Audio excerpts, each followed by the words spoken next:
that IBW 490 graduated the first woman electrician in the state of New Hampshire.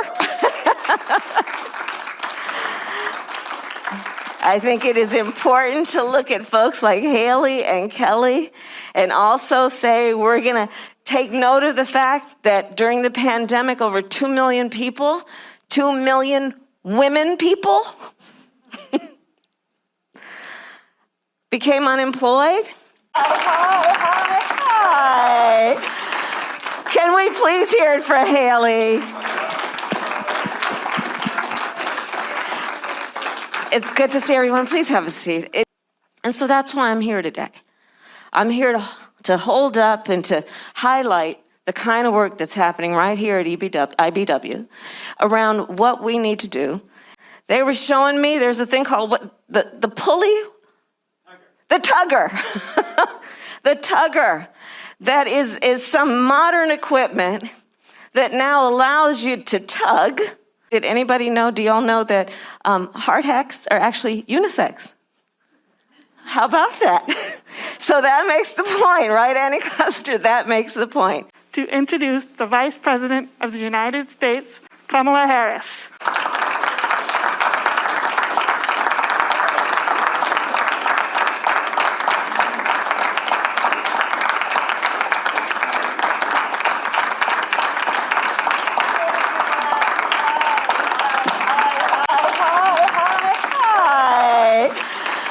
Can we please hear it for Haley?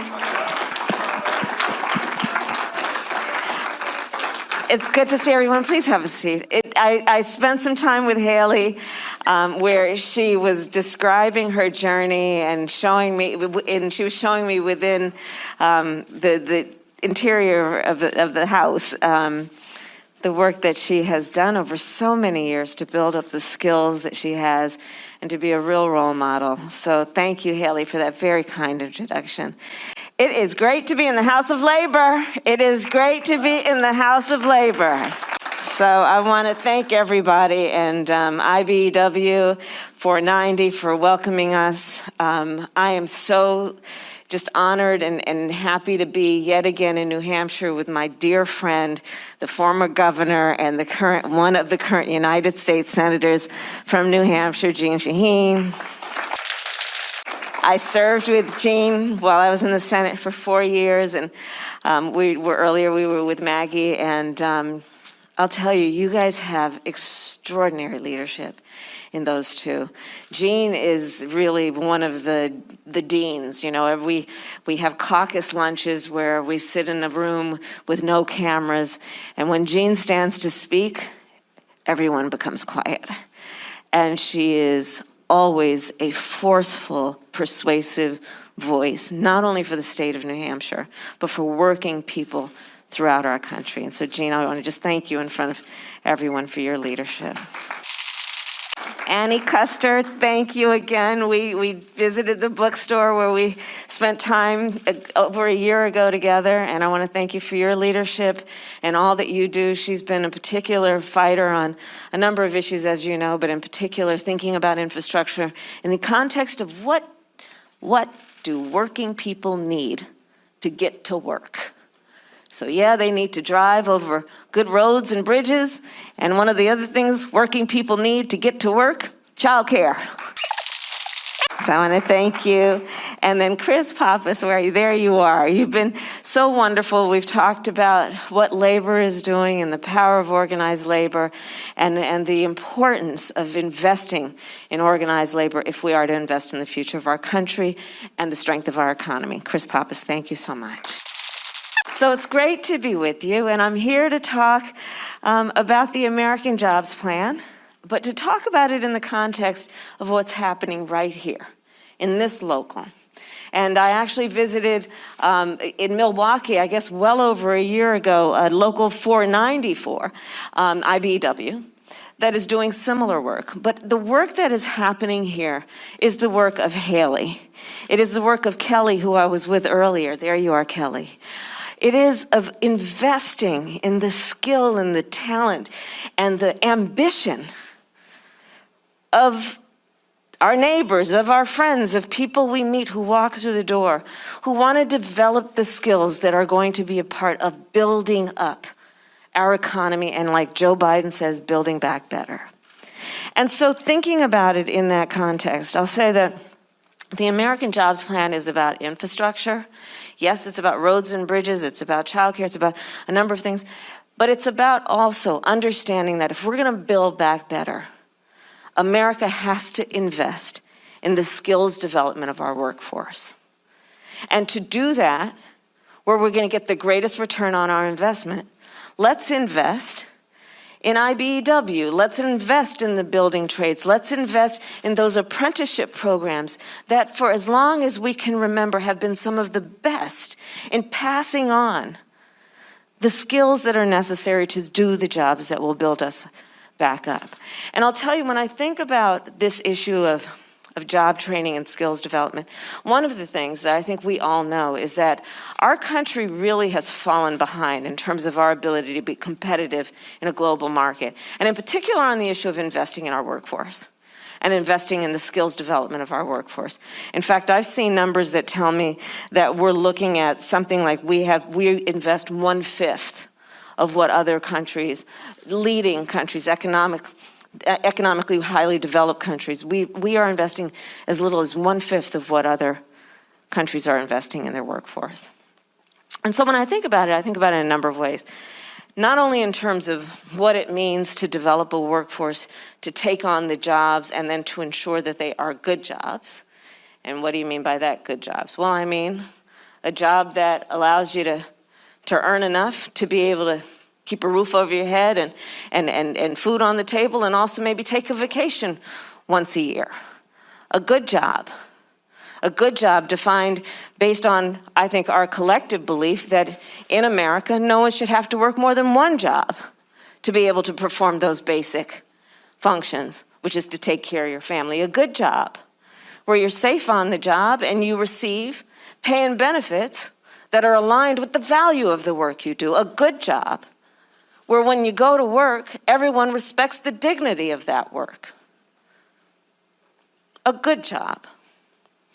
And so to invest in the workforce so that we can have and say that we will support good jobs, it also means, I think, having a really honest, frank conversation about how we've been talking about how we develop the skills and what's necessary to get a good job. And by that, I mean this.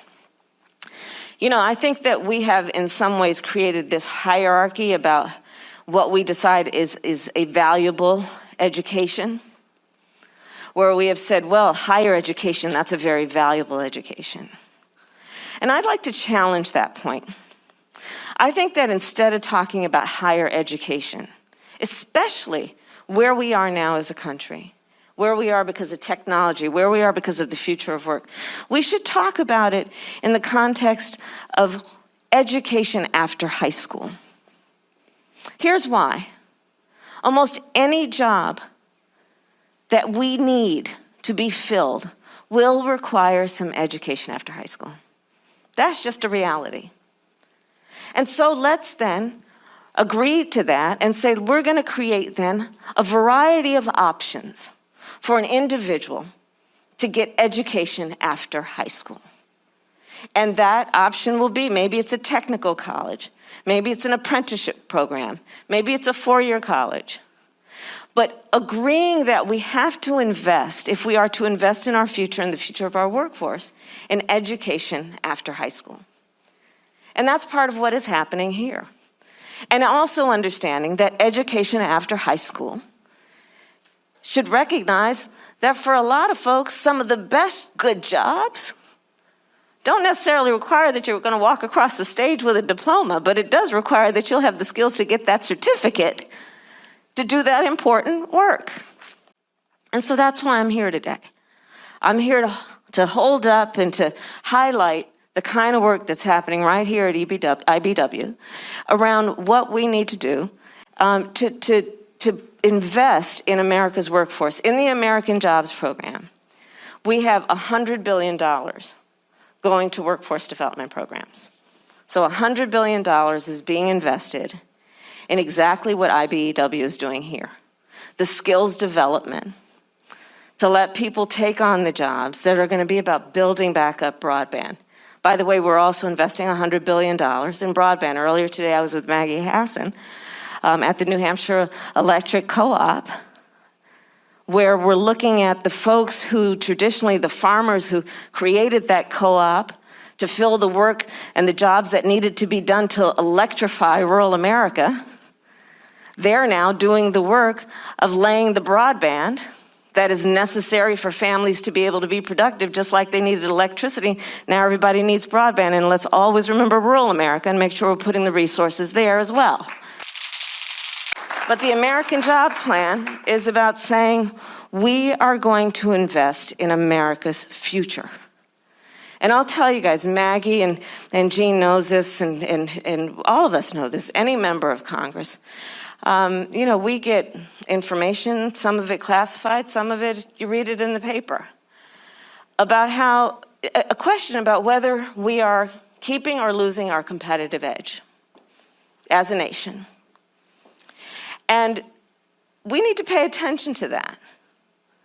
And we have to pay attention to it, yes, in the context of national security, but let's look at it also just in the context of what I like to call American aspiration. The very nature of who we are is we know how to aspire, to see things that can be regardless of what has been. And in our greatest moments, we have then invested in that vision, where we agree we are not going to be incremental in our approach. We're not going to say, oh yeah, we'll take it slow, one day at a time. No, we say, let's be big. And when we set the bar high, the very nature of American aspiration is such that we always jump for it, and we do it.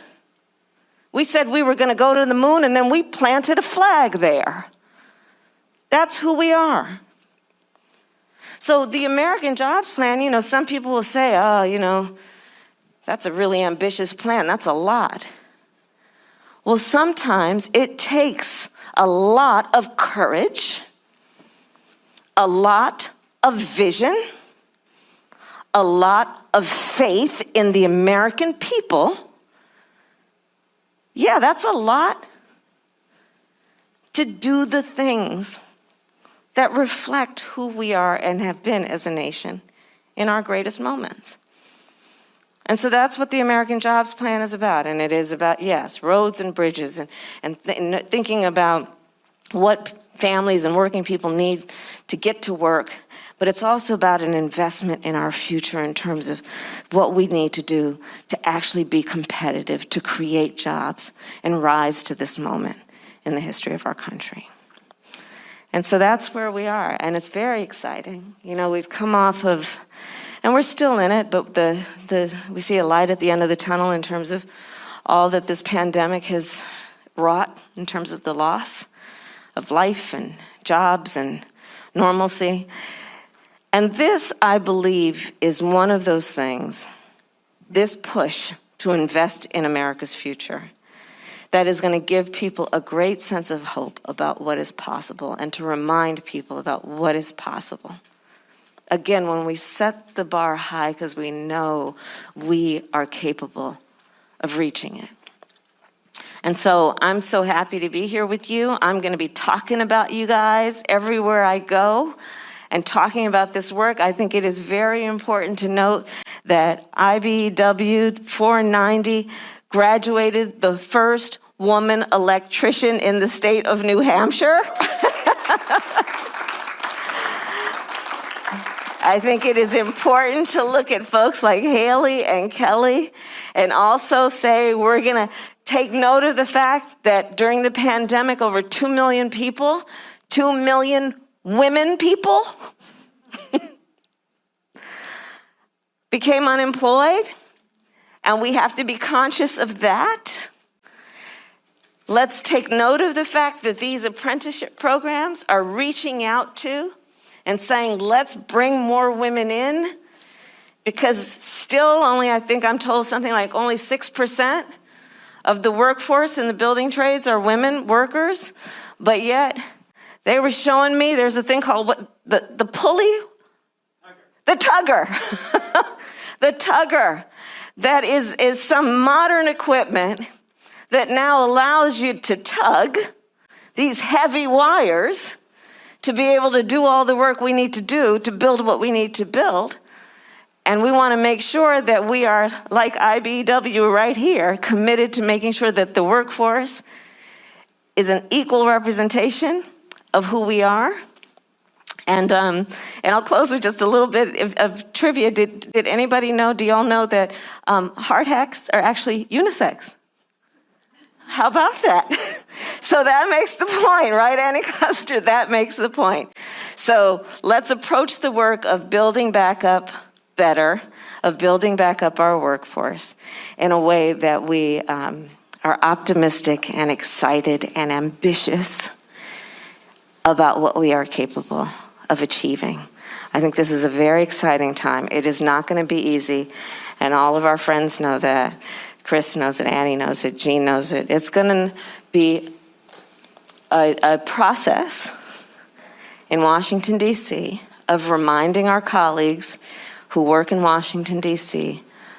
of the importance of this kind of investment, that, by the way, the people who will benefit are people everywhere. It's going to be about laying broadband for rural America, understanding that our children need access to broadband to learn. Before the pandemic, maybe we thought it's important. Now we know it is a necessity. That our small businesses need access to broadband to be able to do their business. Our small businesses employ half of America's workforce and are an essential part of our economy. They need broadband.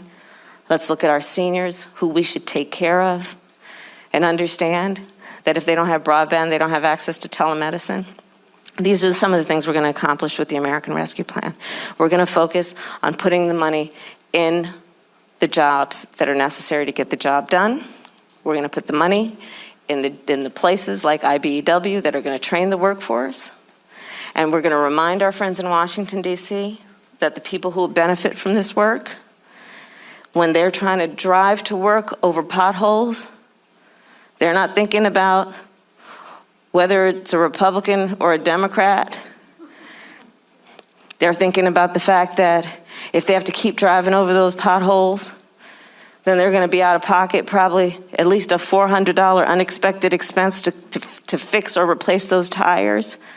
All of the people who need the jobs and will benefit from the jobs, it's not partisan. It's not even bipartisan, it's nonpartisan. So I'm back in New Hampshire to thank you all for the work you do. I think New Hampshire, in a very special way, really does do the work that is about what is practical, what is right, what makes sense. And that's why I wanted to come back here and see you all. So thank you very much. Thank you.